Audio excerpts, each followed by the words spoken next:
ದುರುಪಯೋಗ ಮಾಡಿರ್ತಕ್ಕಂಥ ಎಷ್ಟು ನ್ಯಾಯ, ಅಧಿಕಾರ ದುರುಪಯೋಗ.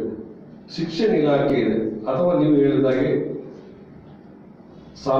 ಸಮಾಜ ಕಲ್ಯಾಣ ಇಲಾಖೆ ಇದೆ ಅಥವಾ ಮಹಿಳಾ ಮತ್ತು ಮಕ್ಕಳ ಕಲ್ಯಾಣ ಇಲಾಖೆ ಇದೆ. ಆ ಇಲಾಖೆಗೆ ಸಂಬಂಧಪಟ್ಟಂತ ಇಲಾಖೆಗಳು ಜವಾಬ್ದಾರಿ ವಹಿಸ್ತಕ್ಕಂಥ ಕೆಲಸ. ಶಿಕ್ಷಣ ಇಲಾಖೆ ಮಧ್ಯಾಹ್ನದ ಬಿಸಿ ಊಟ ಕೊಡ್ತಕ್ಕಂಥ ಕಾರ್ಯಕ್ರಮವನ್ನು ಮಾಡಿದೆ.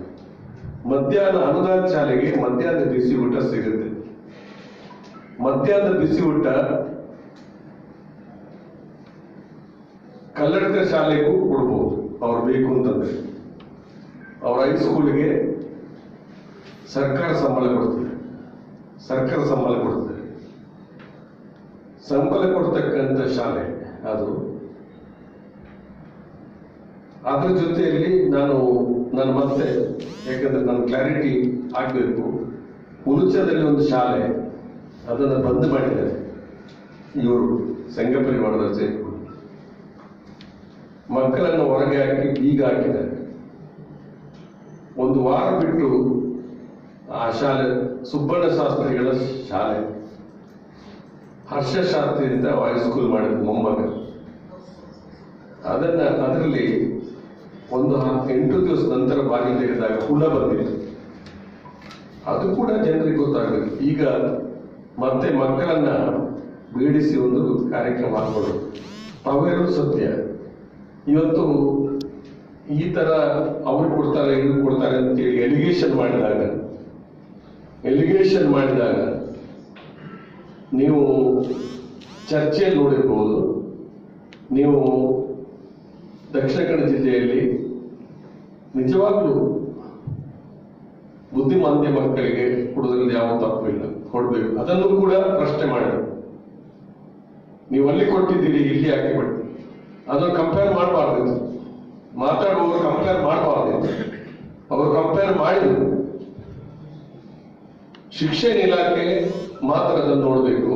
ದೇವಸ್ಥಾನಗಳು ನಮ್ಮನ್ನ ನಿಲ್ಲಿಸ್ತಾರೆ, ಅದನ್ನು ನಿಲ್ಲಿಸಬೇಕು ಅಂತ ಹೇಳ್ತಕ್ಕಂಥ ಒತ್ತಡವನ್ನು ತಂದಿದ್ದಾರೆ.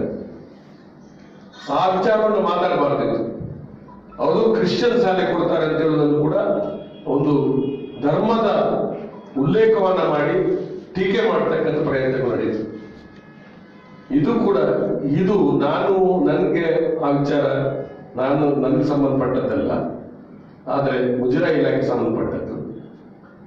ಇವತ್ತು ಪರ್ಯಾಯ ವ್ಯವಸ್ಥೆ ಆಗುವಂಥದ್ದು ಸತ್ಯ, ಆದರೆ ಧರ್ಮದ ಹೆಸರಿನಲ್ಲಿ ಅದನ್ನು ನಿಲ್ಲಿಸಲಿಕ್ಕೆ ಒತ್ತಡ ತಂದಿರತಕ್ಕಂಥದ್ದು ಸಂಘ ಪರಿವಾರದವರು ಅಂತ ಹೇಳ್ತಕ್ಕಂಥ ಮಾತನ್ನು ನಾನು ಈ ಸಂದರ್ಭದಲ್ಲಿ ಹೇಳಲಿಕ್ಕೆ ಇಷ್ಟಪಡ್ತೇನೆ. ಅವರಿಗೆ ಬೇಕಾದ ಜನ ಕೊಟ್ಟಿದ್ದಾರೆ, ಅವರು ಮತ್ತೆ ಬೆಳೆದಿದ್ದಾರೆ ಏನೋ. ಆದ್ರೆ ಇಲ್ಲಿ ನಿಜವಾಗಿಯೂ ಕಷ್ಟದಲ್ಲಿರುವಂತಹ ಮಕ್ಕಳು, ಬುದ್ಧಿಮಾಂದ್ಯರು ಮತ್ತೆ ಅವರು ತುಂಬಾ ಕಷ್ಟದಲ್ಲಿರುವ ಮಕ್ಕಳಿಗೆ ಅಗತ್ಯ ಇರುವಂತ, ಅವರಿಗೆ ರಾಜಕೀಯ ಬೆಂಬಲ ಇಲ್ಲ, ಏನೂ ಇರುವುದಿಲ್ಲ. ಅಂತವರಿಗೆ ನೀವು ಸರ್ಕಾರದವರು ಹೇಳಿದ್ದು ಒಳ್ಳೆದಾಯ್ತು. ನಾನು ಅದರ ಬಗ್ಗೆ ವಿಚಾರ ಮಾಡ್ತೇನೆ. ಯಾವುದೋ ಒಂದು ಪರ್ಯಾಯ ವ್ಯವಸ್ಥೆ ಅಥವಾ ಇಂತಹ ಶಾಲೆ ಕೊಡಬೇಕು ಅಂತ ನಾನು ನನ್ನ ಮಟ್ಟದಲ್ಲಿ ನಾನು ಪ್ರಯತ್ನ ಮಾಡ್ತೇನೆ. ಯಾಕಂದ್ರೆ ಇದು ಶಾಲೆ, ಆ ಶಾಲೆಗೂ ಈ ಶಾಲೆಗೂ ವ್ಯತ್ಯಾಸ ಇದೆ. ಆದ್ರೆ ಆ ಸಂಘ ಪರಿವಾರರು ನಮ್ಮ ನಿಲ್ಲಿಸ್ತಾರೆ, ಅದನ್ನ ಯಾಕೆ ನಿಲ್ಲಿಸಿಲ್ಲ? ನೀವು ಚಾನೆಲ್ ನಲ್ಲಿ ಚರ್ಚೆ ನಡೀತು, ನಡೆದು ತಪ್ಪು ಅಂತ ಹೇಳೋದನ್ನ ಅವ್ರು ಪ್ರತಿಪಾದನೆ ಮಾಡಬೇಡಿ. ಹಿಂದೂ ಸಂಘಟನೆಗಳು ಹಿಂದೂ ಸಂಘಟನೆಗಳಿಲ್ಲ, ಅದು ಚರ್ಚೆ ಮಾಡಿದ್ರು. ಅದಕ್ಕಾಗಿ ಎಲ್ಲರಿಗೂ ಒಂದೇ ರೀತಿ ಇರಬೇಕು ಅಂತ ಹೇಳುವಂಥದ್ದು ಮಾಡಿದೆ. ಆದ್ರೆ ಇದು ಒಂದು ಬುದ್ಧಿಮಾಂದ್ಯ ಮಕ್ಕಳಿಗೆ ಕೊಡ್ತಕ್ಕಂಥ ಉಡುಗೊರೆ, ಅದಕ್ಕೆ ಕೊಡ್ಲಿಕ್ಕೆ ಸರ್ಕಾರ ಮುಂದೆ ಯೋಚನೆ ಮಾಡ್ತದೆ ಅಂತ